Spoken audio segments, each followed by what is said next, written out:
విశ్వకర్మ జయంతి మహోత్సవ సందర్భంగా town hall పరిసర ప్రాంతాల్లో ఎప్పుడూ విశ్వబ్రాహ్మణ స్వర్ణకార శ్రీ విశ్వబ్రాహ్మణ గాయత్రి విశ్వకర్మ యోజన సంఘం ఆధ్వర్యంలో ఎంతో ఘనంగా సుమారు నేటికి 25-30 సంవత్సరాల నుంచి ఈ జరుగుతుంది.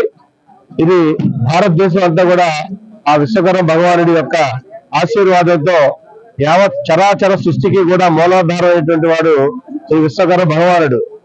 నా భూమి నజలంచేవ నా తేజో నా వాయు నజర్ బ్రహ్మ నజర్ విష్ణు చతుర్దశ్య తారక సర్వశూన్యం నిరాలంభం స్వయంభూ విశ్వకర్మ. భూమి, ఆకాశం, నీరు, గాలి, అగ్ని లేని సమయంలో, ప్రపంచమే లేని సమయంలో తనంతగా తానుగా ఉద్భవించి చీకటి గాఢాంతకారంగా ఉన్నటువంటి ప్రపంచానికి సూర్య చంద్రుల్ని ప్రసాదించడమే కాకుండా మానవ జీవన విధానానికి పంచవృత్తులు ఇచ్చినటువంటి మహానుభావుడు విశ్వకర్మ భగవానుడు. ఆయన యొక్క సంతతే శ్రీ వీరబ్రహ్మేంద్ర స్వాముల వారు. మా యొక్క సంతతే విశ్వబ్రాహ్మణ సంఘం వారు. విశ్వబ్రాహ్మణ సంఘానికి 5 దారులు ఉన్నాయి.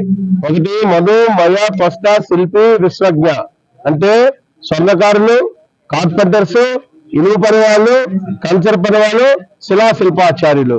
ఈ 5గురు కూడా సమాజంలో మానవ జీవన విధానానికి ముఖ్యంగా పోషిస్తున్నటువంటి ఒక పాత్ర. ఏమిటయ్యా అంటే ముఖ్యంగా ఒక శిలాశిల్పాన్ని చూసుకుందాం. ఆ శిలాశిల్పాచార్యులు ఒక శిల్పం చెక్కి ప్రాణ ప్రతిష్ఠ పోస్తే ఒక దేవాలయం అవుతుంది. ఆ దేవాలయం నిర్మించడం కూడా విశ్వబ్రాహ్మణుడే. మానవుడు ఎంతటి ఒత్తిడిలో ఉన్నా, ఎంతటి దుర్మార్గంలో ఉన్నా, ఎంతటి పరిస్థితిలో ఉన్నా ఉదయాన్నే లేచి స్నానం చేసి దైవపూజ చేసుకుంటే కానీ బయటికి రాడు. అలా దైవపూజ చేసుకునే దేవాలయానికి వెళ్ళాలంటే విశ్వబ్రాహ్మణుడి యొక్క సహాయం కావాలి. ఒక 2 దంపతుల్ని ప్రపంచంలో ఒక సాంప్రదాయ పరంగా, సంఘపరంగా, సామాజిక పరంగా దంపతులు చేయాలి అంటే ఒక స్త్రీ పురుషులని వివాహ దాంపత్యానికి అరువులు చేసినటువంటి తాళిని తయారు చేసినటువంటిది స్వర్ణకారుడు.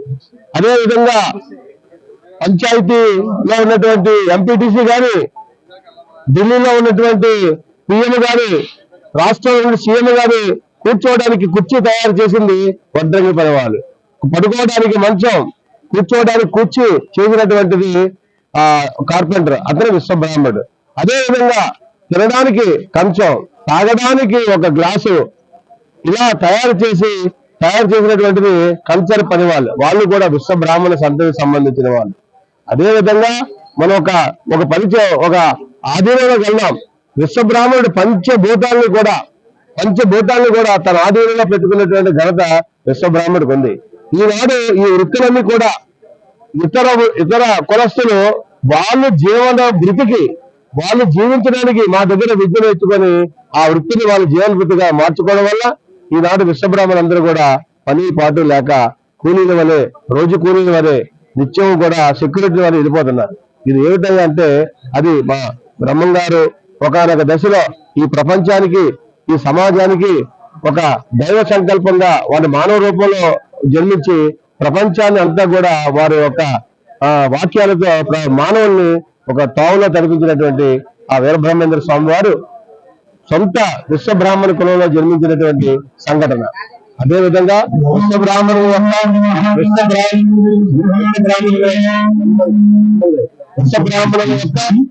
ఉనికిని ఈ రోజు ప్రశ్నార్థకంగా మారింది. కానీ ఈనాడు ప్రభుత్వ వ్యవస్థలో రాష్ట్ర ప్రభుత్వం, తెలంగాణ ప్రభుత్వం కూడా విశ్వకర్మ జయంతి మహోత్సవం భారతదేశంలో అంతా చేస్తుంది కాబట్టి ఇక్కడ కూడా అఫీషియల్ గా చేయాలంటే జిల్లా కలెక్టర్ గారు, ఎంఆర్ఓ గారు అందరూ కూడా ఈ రోజు చేశారు. గత సంవత్సరం తెలంగాణలో చేశారు, ఈ సంవత్సరం అఫీషియల్ గా విశ్వకర్మ జయంతి మహోత్సవం చేశారు.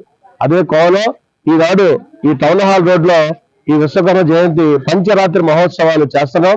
ఇది విశ్వబ్రాహ్మణం, స్వర్ణకార యోజన సంఘం, అదేవిధంగా ఈ స్వర్ణమాత సేవా సంఘం, శ్రీ వీరబ్రహ్మేంద్ర స్వామి పూజా మందిరం 5 సంఘాలను కూడా కలిపి ఈ కార్యక్రమం నిర్వహిస్తున్నాయి.